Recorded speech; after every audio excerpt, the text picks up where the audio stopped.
ahora. En la tarde del sur, en la tarde del sur. En la tarde del sur.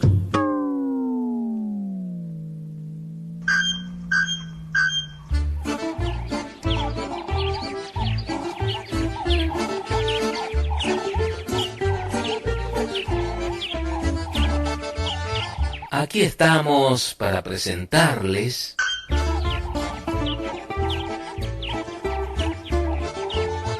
En la tarde del sur.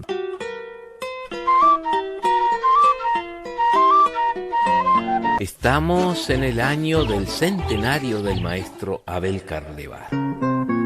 Los lunes de 2016 serán un lugarcito en el que junto a Alfredo Escande, su discípulo y biógrafo, compartiremos su música, sus ideas y enseñanzas, historias de su vida, en la tarde del sur. Venga la guitarra vieja, nueva otra vez al castigo, con que la espera el amigo que no la deja. Alta siempre, no caída, traiga su risa y su llanto, clave las uñas de amianto sobre la vida.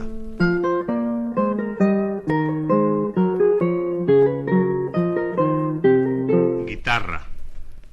¿Cómo está, querida gente? Qué placer compartir con ustedes esta horita. Venimos del programa de Mónica de Aris. Nos sobran los motivos. Y a nosotros también nos sobran una cantidad de motivos para hablar de don Abel Carlevaro. Estamos en el año de su... en el centenario de su nacimiento. Y como todos los lunes de este 2016 estamos dedicándole el programa. ¿Cómo anda don Alfredo Escande? Muy bien, Numa, muy bien. Muy contento como cada semana que tengo la oportunidad de venir aquí. Lo veo eufórico, no sé por qué. No tanto como eufórico. Contento. Y medio afónico. Tampoco. Pero contento, no puedo negar que esté contento. Bueno, uno siempre tiene ese corazoncito futbolero, pero nos vamos a dedicar al corazoncito guitarrero. Bueno, usted tiene dos corazones. Exactamente. Tengo más de uno. Ah, la pucha. Entonces ya hay medio... No, porque también están los sentimientos personales. Extraterrestre. ¿Qué quiere decir? Bueno, maestro. Pero hoy es lunes, vamos a retomar estas historias sobre nuestro maestro Abel Carlevaro en el año de su centenario, y también música, por supuesto, y las repercusiones que sigue teniendo este espacio en oyentes de distintas partes, que nos mandan no solamente su saludo y el beneplácito con que están escuchando los materiales que presentamos, sino además que nos aportan también anécdotas y datos, sí, ¿no? De modo que es un intercambio que está resultando muy enriquecedor. Sin duda. Muy enriquecedor para nosotros mismos. Claro. Es decir, es el placer de compartir lo que uno tiene y de estar recibiendo también como devolución. Hay muchas cosas todavía guardadas para seguir compartiendo.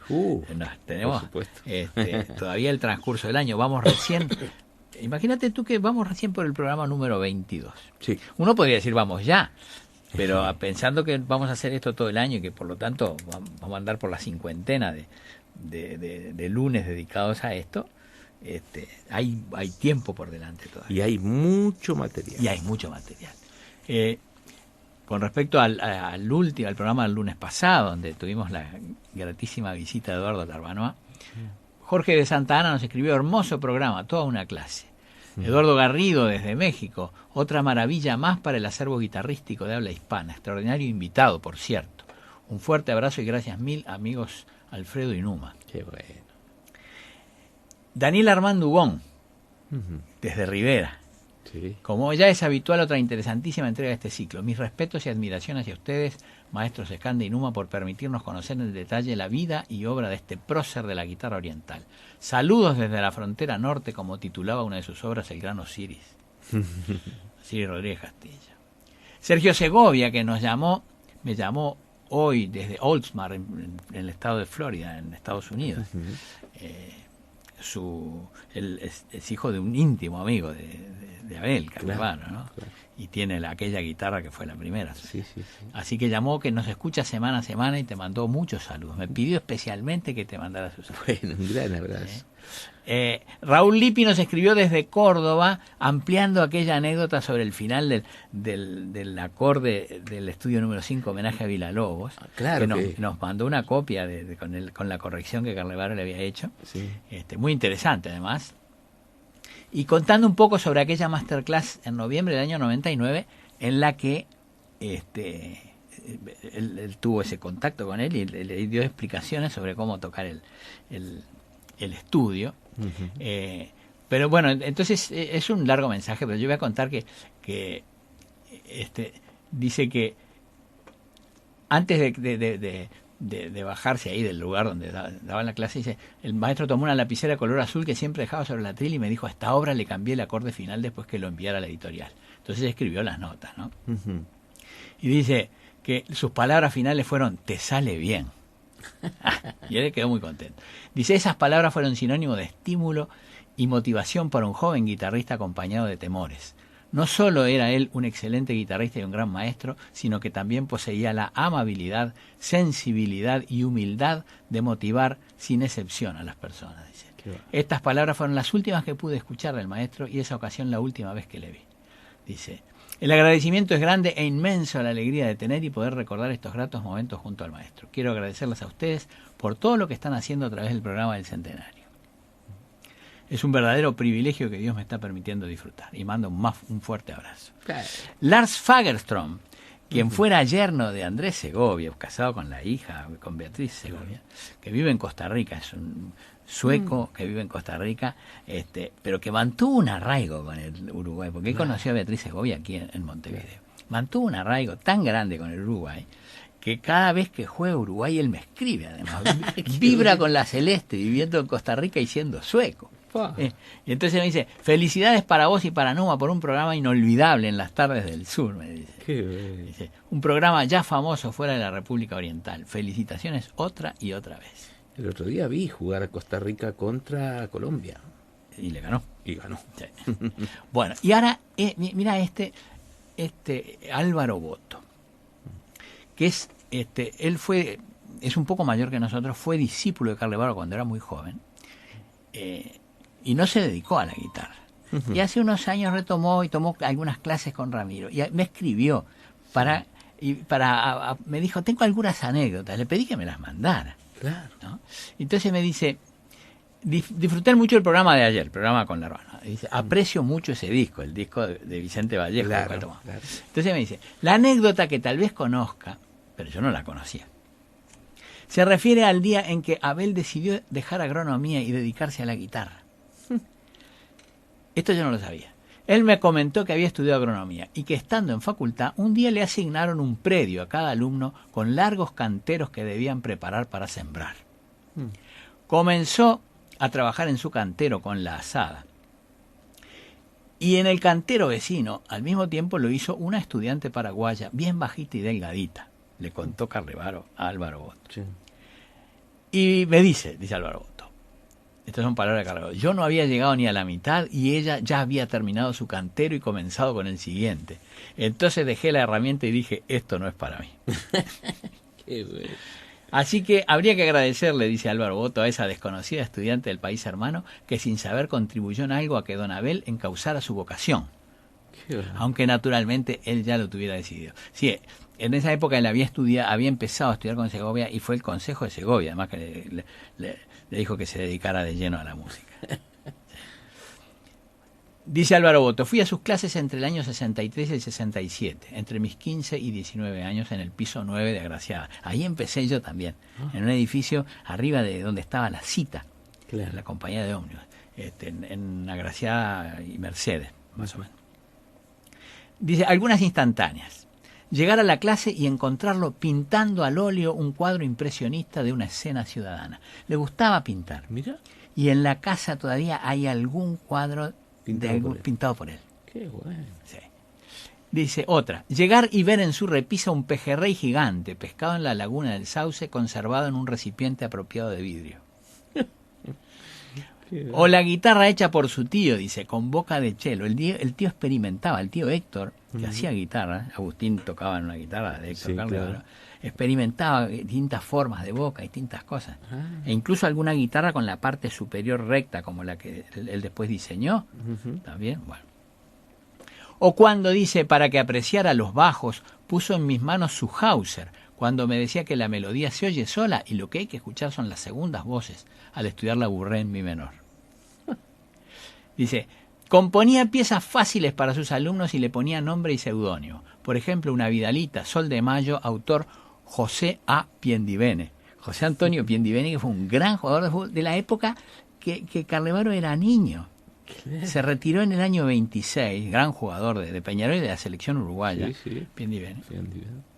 Pero tú sabes que además de esa Vidalita Sol de Mayo, de la cual Ramiro me pasó una copia también, que sabemos que era de Abel, claro. Yo había encontrado un malambo que es también está firmado por José Piendivene y es un primer esbozo del malambo que él después grabó como Vicente Vallejo, claro. Y que hoy vamos a escuchar. Sí. Vamos a retener esto porque hoy lo vamos a escuchar. Así que lo había grabado también como Piendivene. No lo grabó como... Le escribía a los alumnos. Claro. Yo tengo otras cosas. Él escribía piezas folclóricas para los alumnos en el cuaderno de Matilde Sena, que fue discípula de él también, que integró el conjunto Olga Pierre. Hay piezas folclóricas escritas por él, de origen, de estilo folclórico, vamos a decir, claro, sí, escritas por él, zambas, estilos, milongas. Qué lindo. Claro, habría que pasar en limpio todo eso. ¿Cómo no? Y dice, y sobre todo tenía siempre una sonrisa o una broma. Cuando le iba a pagar las clases, dice Álvaro Boto, excepto el primer año que me becó, hacía como que le daba cortedad y me daba la espalda y extendía la mano hacia atrás, lo que nos causaba mucha gracia. Dice, lo conocí cuando yo tenía unos 8 años tocando milongas a dúo con Rocho era el hermano Agustín. Vamos a ver si hoy escuchamos alguna milonga tocada a dúo entre los dos, a ver si nos da el tiempo. En casa de un tío y vecino mío, Abella de apellido, arquitecto, colega y amigo de Agustín, quien junto con otros amigos y familiares míos hacían canoteadas por ríos del interior en semana de turismo. Rocho las filmaba y en las reuniones previas a una salida veían la película, con el Moldava de música de fondo. Que les metan, ¿eh? Luego venía la hora de la guitarra, que casi siempre llevaba Agustín en la valija del auto. Abel fue un par de veces a esas reuniones y tocaban algo como lo que salió en el disco de Ayuita Coabe. ¿Qué son alguna de esas cosas? Los milongones. Claro, exactamente. Bueno, qué lindo todo esto, ¿no? Interesantísimo, muchas gracias. Así que dice gracias por ese trabajo formidable de difusión de la guitarra y de la figura enorme de Abel. Qué bárbaro. Bueno, mira, vamos a empezar con la música y después yo quiero leer algunas otras cosas. ¿Cómo no? Sobre ese gusto de Carlevaro por la música de origen folclórico, pero además sobre su propia valoración de los guitarristas populares y las cosas que hizo en su juventud. Claro. ¿Sí? Pero vamos a escuchar entonces el aire de malambo que él grabó como Vicente Vallejo. En aquel dijo que algunas de las cosas las escuchamos el otro día con la hermano A. Este aire de malambo, cuyos esbozos en algún momento escribió para algún alumno firmándolo como José Antonio Piendivene. Pero acá está el aire de malambo que allí aparece como de Vicente Vallejo y es de Abel Carlevaro. Claro. Vamos a escuchar.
Lindo, ¿eh? Lindo. Aire de Malambo de Abel Carlevaro, grabado como Vicente Vallejos en aquel disco Vicente Vallejos, la guitarra de oro del folclore, del sello Antar Telefunken, que apareció en el año 1965 y que fue reeditado junto con otros materiales inéditos de raíz popular por el sello, por Ayuita Coabé, Claro. en el año 2003.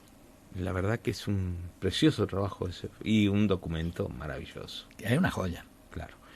Numita, un abrazo para vos y para Alfredo. Muy buenos los programas que hacen sobre el maestro Abel Carlevaro. Saludos desde algún lugar, alguna parte de Malvin. Hugo. Vaya a saber dónde anda. Un abrazo para él, grande. sí, Claro. claro. Maestro, vamos a la primera pausa en la tarde del sur. Se nos fue volando el primer bloque. Sí, A mí. hay que atarlo. Vamos a decirle a Pablito Baute, que está en los controles, que mande la primera pausa. Somos Emisora del Sur, 94.7 FM 1290 AM, y sus repetidoras en el interior del país. 93.5 FM Chuy, 93.9 FM Rivera, 106.9 FM Melo, 107.7 FM Rocha. Seguimos, amigos, compartiendo en la tarde del sur y este programa que los lunes de 2016 estamos dedicando al centenario del nacimiento de don Abel Carlevaro. Y yo traigo estas historias también porque todo esto forma parte del personaje. Sin duda. No hubiera sido lo que fue si no hubiera tenido la infancia que tuvo y la adolescencia y la juventud que tuvo y los distintos tipos de influencias que recibió. Claro. Influencias, Y la apertura digamos, del cerebro. de alto nivel cultural, vamos a decir, refinado y de profundo nivel cultural de tipo popular, pero muy profundo, Ujú. porque lo vivía en el entorno familiar y porque tuvo amigos y algunos colegas y otros dedicados a otra cosa que también lo supieron conducir. Su hermano mayor, Agustín, también. Claro. ¿No? Claro. Pero los dos, incluso fíjate tú que la primera foto que yo pude encontrar de Abel tocando la guitarra es Abel y Agustín, los dos disfrazados de gaucho, sentados arriba me parece que de cráneos de vaca, eso no estoy seguro, con una especie de fogoncito armado adelante y cada uno de los dos con su guitarra. Abel con unos 12 años y Agustín ya un adolescente más flaco, más alto. Y Abel con ya una postura, vamos a decir, formal con la guitarra y Agustín más con una posición más forzada, como poniendo un acorde difícil o cosas por el estilo. Es una foto lindísima. Son un niño y un adolescente, los dos tocando la guitarra disfrazados de gaucho. Qué raro. Entonces eso estaba también en las raíces culturales que ellos recibieron, ¿no? Junto con aquellos discos de Mozart que le gustaba escuchar y de Vázquez, que como él contaba, que jugaban de niño con los discos. ¿No? Claro. Los discos de 78. Los discos de 78.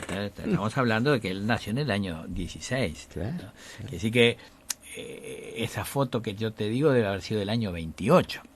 Claro. Tendría 11 o 12 años. Ujú. Cuando se hizo esa recopilación de estos materiales para el sello Ayuita Coabé, yo tuve el honor de que me pidieran que escribiera alguna referencia sobre ese tipo de música. Y yo hice un texto ahí que después incluso lo incluí en el libro sobre la vida de Carlevaro. Alguna vez di alguna charla también. Carlevaro y los guitarristas populares de su época. Y quiero leer algún fragmentito de eso porque ahí está un poquito ordenado el tema. Claro. ¿No? Dice, en el desarrollo de la sensibilidad artística de Abel Carlevaro, así como en el de su conocimiento de las técnicas musicales y guitarrísticas, juega también un papel muy importante el estrecho contacto que tuvo con músicos populares, fundamentalmente con cantores y guitarristas. Diríamos que en forma paralela a sus estudios de tipo académico, Carlevaro llevó adelante otra vida, recorrió otro camino vinculado, en cierto modo, a un mundo especial, visto con no muy buenos ojos por la sociedad culta, entre comillas, de esos años. Claro. Pero fíjate por qué te aclaro eso, porque las prevenciones que él tomaba. Desde acompañar a cantores en tablados y boliches, a veces en carnaval, protegido detrás de un antifaz y también de algún seudónimo, que después repitió con el Vicente Vallejo, ¿no? Hasta frecuentar lugares nocturnos, cerrados muchas veces para los no iniciados, donde se formaban ruedas de guitarreros, payadores y cantores. El joven guitarrista, a menudo en compañía de su hermano Agustín y de su amigo Atilio Rapat, fue empapándose de esa otra cultura que vino a influir fuertemente en su formación personal y a la que rindió luego más de un expreso y agradecido tributo. Carlevaro no solía hablar, por lo menos en público, de esa parte de su vida, pero Rapat, entrevistado por Guillermo Lopetegui para el diario El Día, declaró, estas son palabras de Rapat: de muy joven me acostumbré a acostarme con el sol. Lo hacíamos con Abel Carlevaro, con quien viví momentos de intensa bohemia. Su primo hermano Héctor Carlevaro Torres me contó que cuando Abel rondaba los 18 o 20 años, solía tocar música popular en distintos lugares, solo o acompañando a cantores de tangos y géneros criollos, bajo el seudónimo de Roberto Sgarbi. Sgarbi terminado con Y. Y yo encontré, en los papeles guardados en la casa de Carlevaro, encontré un programa del Cine Capitol, Avenida 8 de Octubre, Industria, del viernes 21 de agosto de 1936. Dice, gran función extraordinaria con la colaboración de artistas de nuestras broadcasting, las radios, ¿no? La Shirley Temple uruguaya, Normita Vidal, Roberto Sgarbi, y acá escrito a mano con la letra que después yo reconocí que era del tío Héctor Carlevaro, ese que hacía las guitarras, dice alias Abelito, que era Roberto Sgarbi, Adolfo Lemos y sus guitarristas Zabaleta, González y Presa. Debía ser Uruguay Zabaleta. Uruguay Zabaleta, claro. ¿No? Claro. Que acompañó, bueno, a Amalia La Vega y a Víctor Lima. Claro, fue muy célebre en aquella época. Yo era niño y le escuchaba hablar a mi maestro con un respeto y admiración enorme por Uruguay Zabaleta. Sí, yo también. Y tengo algunas grabaciones de él tocando en vivo. Bueno, y fíjate tú, mira, yo nada más que para dar un panorama, ¿no? Esto del año 1936. Después de hacer esa enumeración de artistas, dice, lunes, la copia nueva, esto era un viernes 21 de agosto del 36, el lunes, la copia nueva del malogrado Carlitos Gardel. Fíjate tú que hacía apenas un año y un mes y 2 meses que había muerto Gardel. Dice, Melodía de Arrabal. Bueno, ese día, el viernes 21 de agosto, noche, la primera parte a las 21:10, una película de la Paramount, se llamaba La Última Avanzada.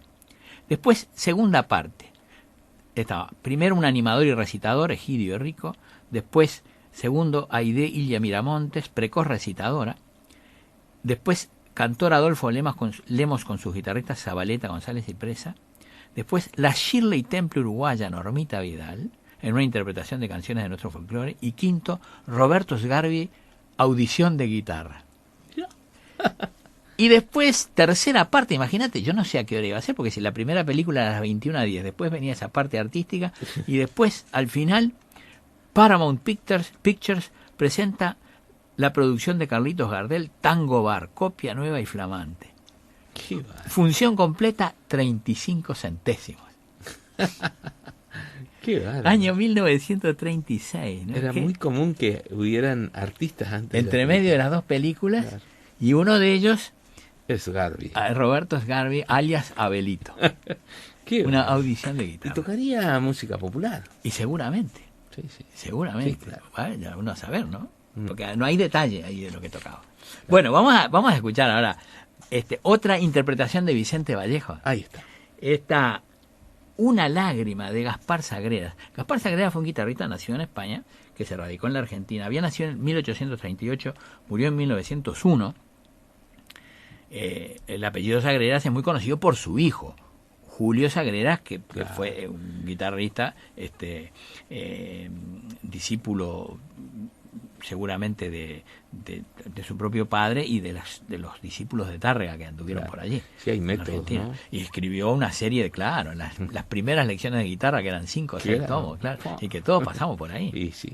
Bueno, vamos a escuchar Una lágrima de Gaspar Sagreras, el padre de Julio, por Vicente Vallejos, la guitarra de oro del folclore, alias Abel Carlevaro. Vamos a escuchar.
Preciosa ahora.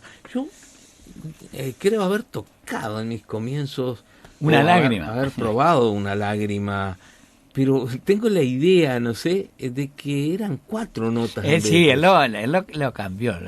Es decir, además de cambiarle algunos bajos y agregarle algunos bajos, cambió el tipo de trémolo.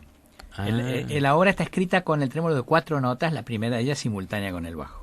El original de Gaspar Sagreras. Y él lo tocó con el trémolo más tradicional, digamos, de 3 notas después del bajo. Claro.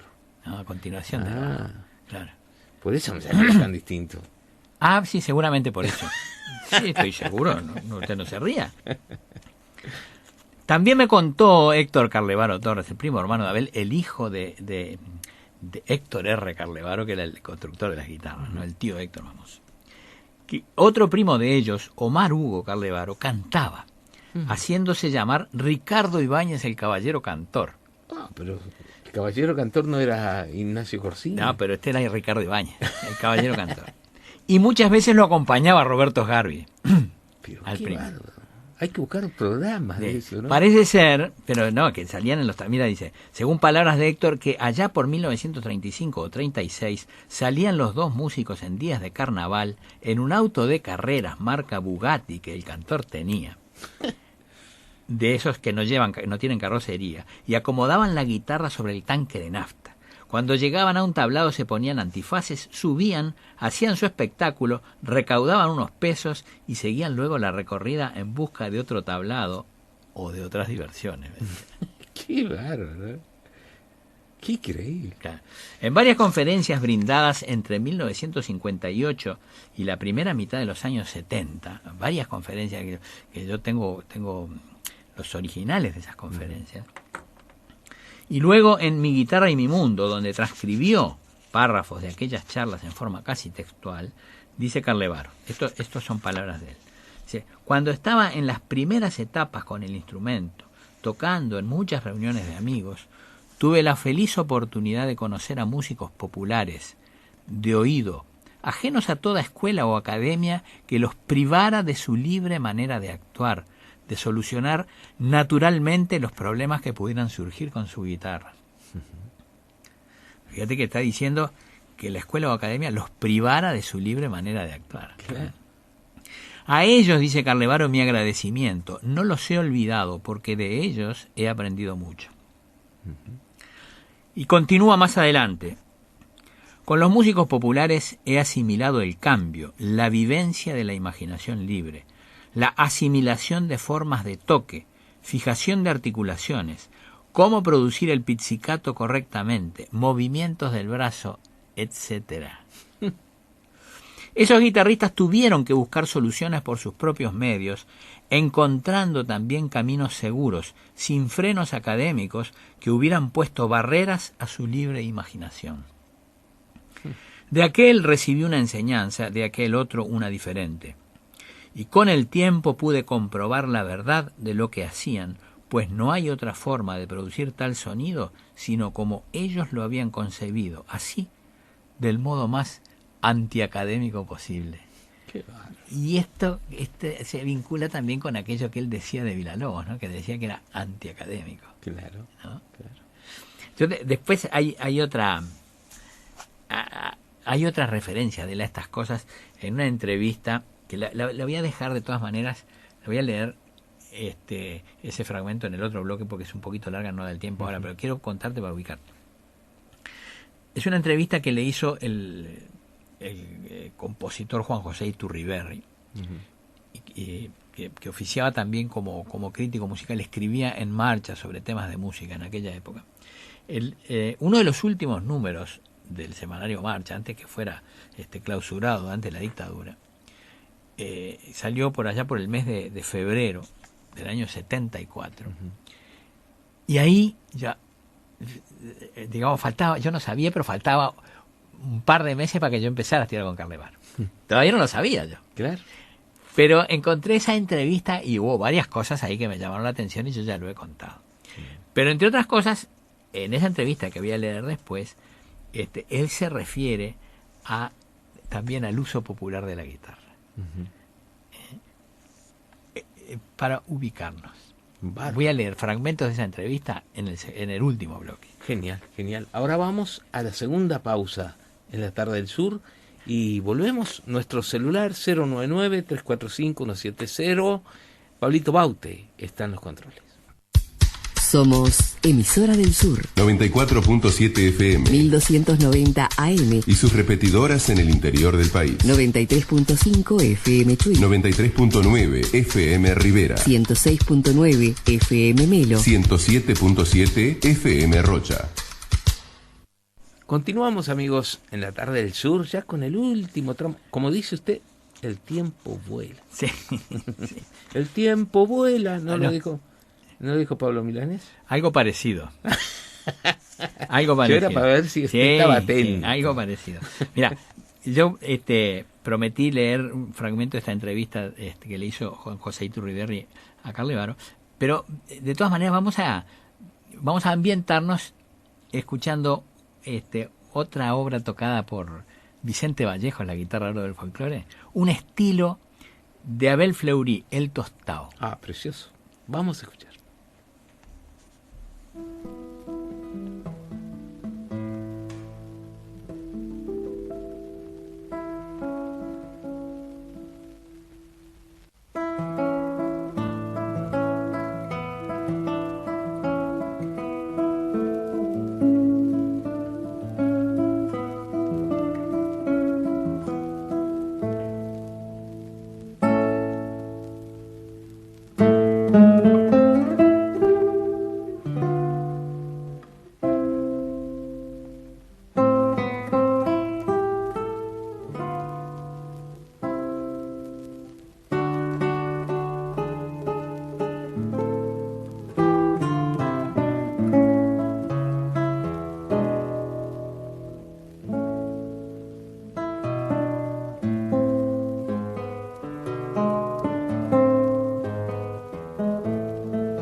Qué lindo, estilo sencillísimo, pero rico. Muy rico. El Tostao, de Abel Fleury, guitarrista y compositor argentino que había nacido en 1903, falleció en 1958. Interesante el cambio de color, ¿no? Que hasta, fíjate tú que hasta en estas sencillas obras de tipo folclórico, él hacía ese despliegue de matices y de colores, con su forma tan particular de hacerlo, ¿no? Porque no es el tradicional irse contra el puente, ahí te salía todo metálico, o venirse a la boca y que salía todo dulce, sino que él prácticamente sin desplazar la mano, cambiando la actitud con que los dedos atacan a la cuerda, conseguía esos cambios de colores y le permitía hacerlos simultáneamente, superpuestos unos con otros. Claro. En músicas más complejas todavía eso es más notorio. Claro. Pero aún aquí, prácticamente sin cambiar de lugar la mano derecha, porque eso es una de las características de la técnica de su mano derecha, lo que él desarrolló. Seguramente, como dice él, muchas de sus cosas las obtuvo observando a los propios guitarreros populares. Sin duda. Porque la tradición académica que se seguía enseñando acá y que se siguió enseñando, postulaba otras cosas. Y hay gente que la sigue postulando. Sí, yo irse al puente o irse a la boca. Irme hacia el puente para el sonido metálico. Que es cierto, empíricamente uno se va al puente, pero ahí te suena todo metálico, y si venís a la boca te suena todo dulce. Claro. Y él conseguía en un mismo lugar, cambiando la actitud de los dedos, esos colores. Y te enseñaba a hacerlo, no era que se lo guardara para él. Claro. Te enseñaba a hacerlo. ¿El tocar apoyando también lo utilizaba? Cuando era necesario, no para darle mayor volumen al sonido, para apagar otra cuerda, o y que no fuera necesario apagar, sí, pero tenía una gama de toques mucho más amplia que la de apoyar o no apoyar. Sí. Hacía depender el tipo de sonido de la, vamos a decir, de la longitud de la palanca, del cuánto dedo utilizaba para cada caso, utilizando distintas articulaciones del dedo. El dedo puede ser muy cortito, puede medir la mitad del dedo, o puede ser todo el dedo, según desde dónde lo muevas y desde dónde hagas la fuerza. Vamos a ver esto que le decía a principios del año 1974, Carlevaro a José Iturriberri. Es una entrevista de una página entera de Marcha. Le dice, la pregunta era si era posible hacer diferencias entre el uso popular y el uso culto, entre comillas, culto de la guitarra. Carlevaro expresó: para empezar, diría que siento un enorme interés por el uso popular de la guitarra. Siempre lo sentí, y no hay guitarrista que pueda sustraerse a ese interés. No debe. Diría, además, que el pueblo lo ha traído todo. Ciertos recursos incluidos en la escuela que yo practico y que en cierto modo he contribuido a establecer están basados en recursos empleados por los guitarristas populares. ¿Ves lo que te decía? Por ejemplo, cuando muchacho vi tocar a un guitarrista acompañante. Tocaba solo con el pulgar, y lo hacía con una velocidad increíble y un sonido realmente hermoso. Él hablaba mucho del petizo Tripaldi. Claro.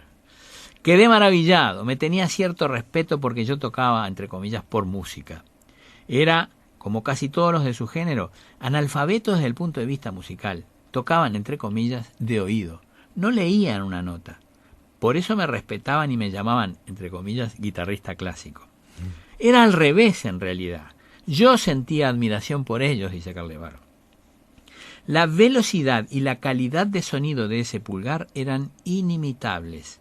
Me pasé encerrado mucho tiempo tratando de entender cómo lo conseguía. Yo ni me podía acercar. Después, pensándolo bien, advertí que, claro, un guitarrista como ese había pasado 20 años haciendo lo mismo con un solo dedo. Esa insistencia en trabajar sobre un solo dedo le dio, a fuerza de hábito, una condicionante física de tanta magnitud que con eso sobrepasaba todo. Descubrió a su manera el camino más legítimo de conseguir una aptitud mecánica y lo aplicó. ¿Qué había hecho con ese pulgar? Ese fenómeno lo llamaría fijación. Cuando resolví el problema, pensando en ese pulgar con su velocidad enorme y su fuerza y elegancia de toque, me dije, ellos fijan el pulgar. Se trata de la anulación voluntaria de una articulación para dejar paso a elementos más aptos. Por ejemplo, si las articulaciones del pulgar, voy a poner ahora yo las comillas, no existen en determinado momento, el movimiento del brazo se transmite a la punta del dedo. Claro. ¿Sí? Porque las articulaciones que están entre el brazo, que son tres, 1, 2, 3, ¿verdad? La que lo liga a la muñeca, la que lo liga a la palma de la mano y la intermedia del pulgar, son 3 articulaciones. Si no existen, el movimiento que haga el brazo se transmite a la punta del dedo. Claro. Sí. Y le da una fuerza impresionante. Y entonces él dice aquí, por ejemplo, si usted levanta un lápiz, fija 2 falanges. Si levanta en cambio un objeto parecido pero que pesa 10 kilos, fija toda la mano y desplaza hacia el brazo el uso de la fuerza. Él fijaba la articulación y permitía el paso de otros elementos. Qué va. Y ahí está diciendo que él obtuvo esa idea observando al guitarrista popular. Claro. ¿Te das cuenta? Y lo aplicó. Y lo aplicó. Bueno, el amigo Álvaro Boto nos hablaba de que había escuchado a Abel y Agustín tocando milongas en alguna reunión. Uh-huh. En ese disco de música popular del Río de la Plata, que recopiló el sello Ayuito Acoabé y que se publicó en el año 2003, hay unas grabaciones que rescató Héctor Carlevaro Torres, que me dio aquellos testimonios, que había ido a una de esas reuniones familiares con un grabador y grabó a sus primos hermanos y hermanos entre sí, Abel y Agustín, tocando varias cosas, aquellos milongones de Bachicha, y además esta improvisación sobre milonga, que es lo que vamos a escuchar ahora. Es una grabación casera totalmente. Ellos incluso hay alguna vacilación por el camino porque están en una reunión familiar y no sabían que lo estaban seguramente no sabían que el primo había prendido el grabador. Claro. ¿Vamos a escuchar eso? Vamos a escuchar, sí. Vamos a escuchar entonces la milonga. Abel y Agustín. Improvisar.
para hacer una buena milonga. Estos eran Abel y Agustín Carlevaro en una grabación alrededor del año 1960, en el entorno del año 1960, realizada por su primo Héctor Carlevaro Torres, y que fue rescatada y que integró el disco Música Popular del Río de la Plata, sacado por el sello Ayuita Coabé en el año 2003. Maestro, nos despedimos hasta el miércoles. Ha sido un enorme placer para mí. Y bueno, me siento muy feliz de poder compartir estas cosas. La verdad que yo también, y además es lindísimo esto de recordar al maestro en este centenario, ¿no? Especialmente los lunes, dedicado a su figura, a su música, a su guitarra y a los recuerdos de la gente. Claro, exactamente, claro. Lindísimo. Vamos a seguir lunes a lunes con esto. Nos vamos a ir con música, vamos a escuchar también de la misma serie de grabaciones, no sé si en la misma reunión, me imagino que sí, debe haber sido la misma. Abel y Agustín Carlevaro haciendo una pieza anónima que, según me dijo Héctor, ellos llamaban La Salteña. Mire usted. Bueno, me despido hasta el miércoles que viene. Chau, chau. Gracias, Pablito Baute.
Arde la guitarra sola mientras la luna se acaba.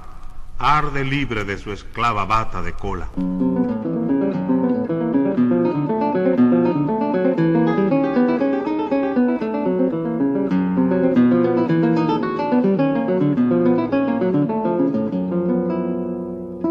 Hasta aquí hemos presentado En la tarde del sur, junto al maestro Alfredo Escande, con guitarra, buena guitarra.